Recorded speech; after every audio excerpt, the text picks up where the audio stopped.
Got it. You've already nailed the tone. Funny, nostalgic, and slightly savage.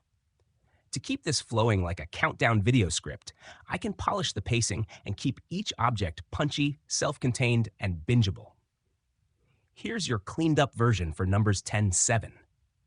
What if I told you that the junk in your garage, the stuff you consider worthless, was once the ultimate symbol of wealth and status? We're talking about things your grandparents treated like gold, but are now basically trash. From Beanie Babies that cause divorces to pianos people literally pay movers to haul away, these aren't just objects. They're time capsules of human obsession gone off the rails.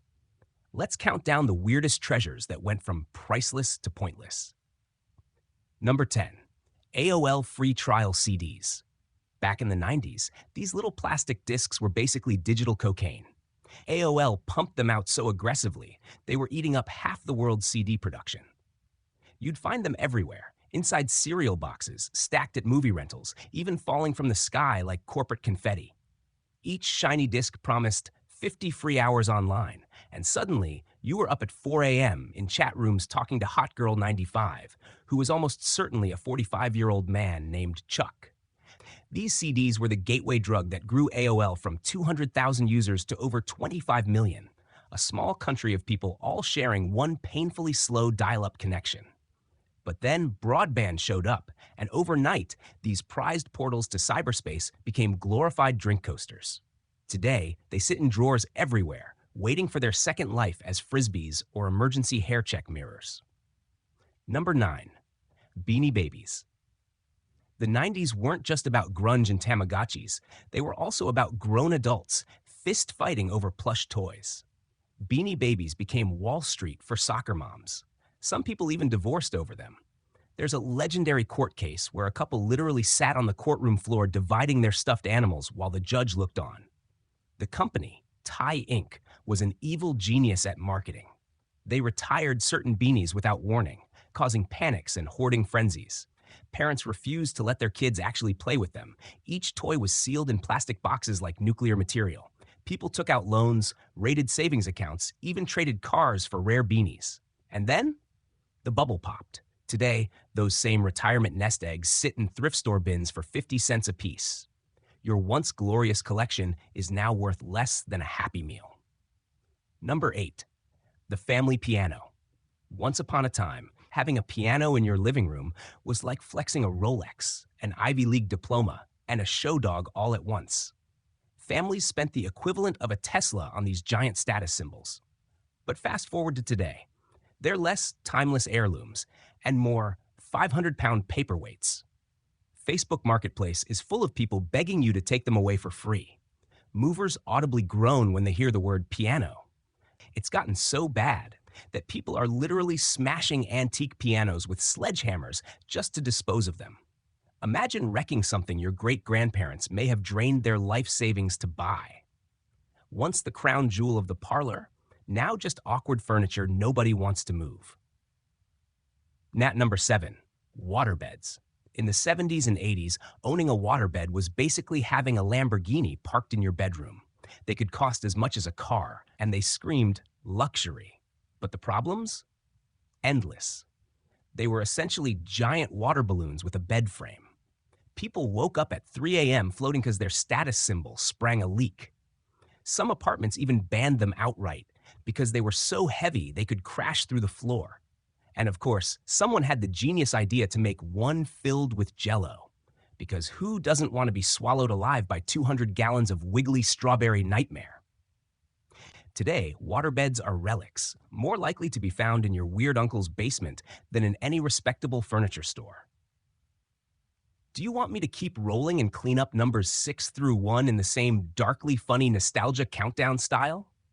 Perfect. Here's the cleaned up script version of numbers 6 to 4 in the same countdown style you've been building. Number 6, the phone book. In 1878, Connecticut dropped the world's first phone book. It had just 50 listings, fewer names than your ex has blocked on Instagram. But back then, these books were basically Google before Google.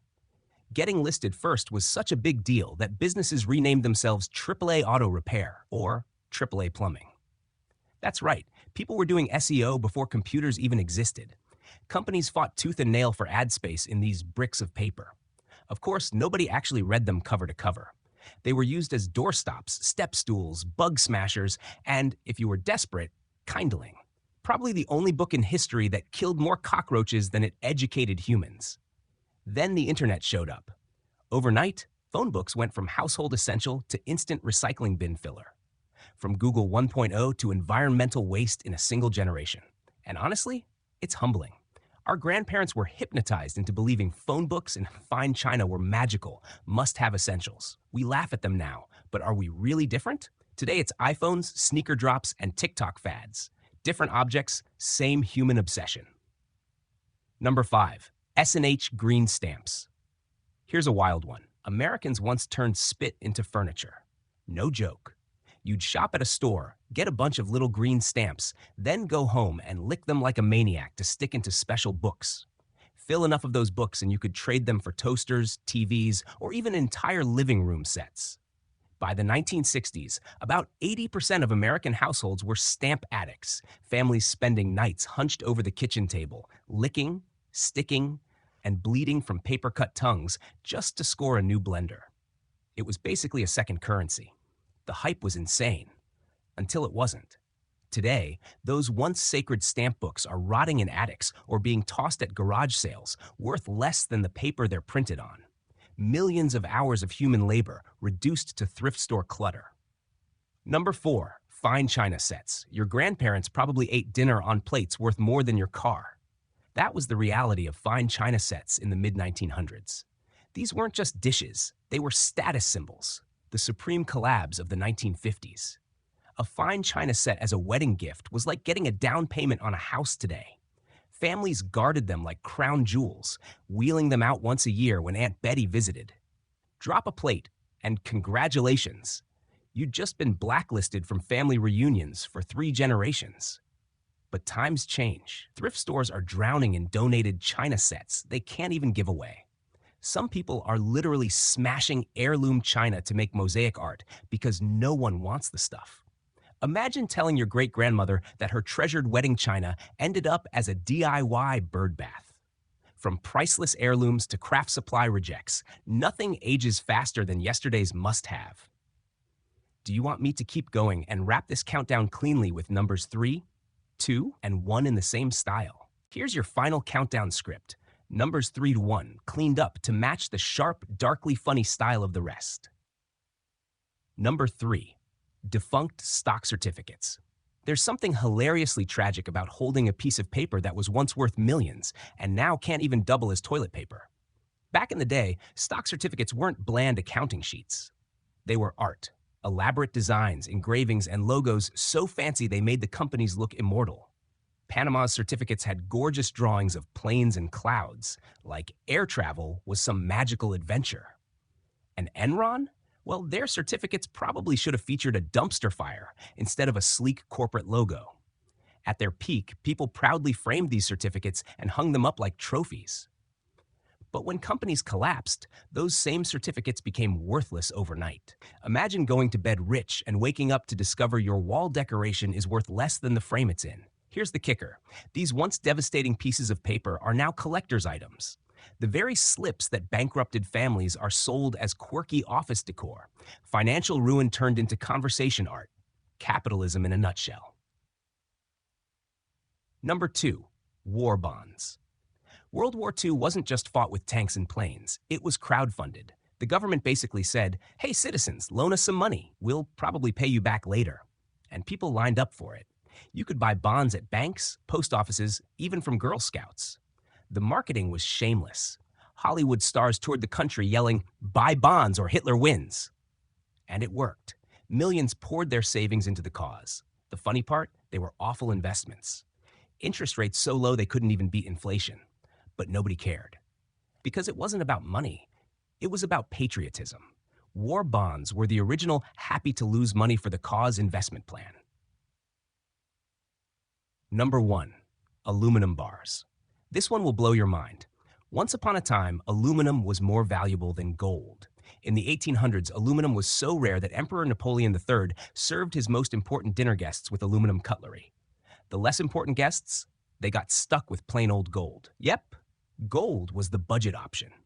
In 1884, the builders of the Washington Monument capped it with a tiny aluminum pyramid, basically saying, "Look at us, we're rich." That little metal tip cost as much as a house today. Then, two chemists figured out how to extract aluminum cheaply with electricity, and the price cratered overnight. Today, we crumple up soda cans and toss them in the recycling without a second thought. Every time you chuck a Red Bull can, you're discarding what used to be Napoleon's crown jewels. And that's the list. From free pianos on the sidewalk to soda cans in the trash, today's junk was once untouchable luxury. Which begs the question, what are we obsessed with right now that future generations will laugh at? Drop your guesses in the comments, then hit subscribe because the next video might feature your answer. Do you want me to compile this whole countdown, 10 to 1, into a tight YouTube-ready script with intro plus outro already polished for delivery?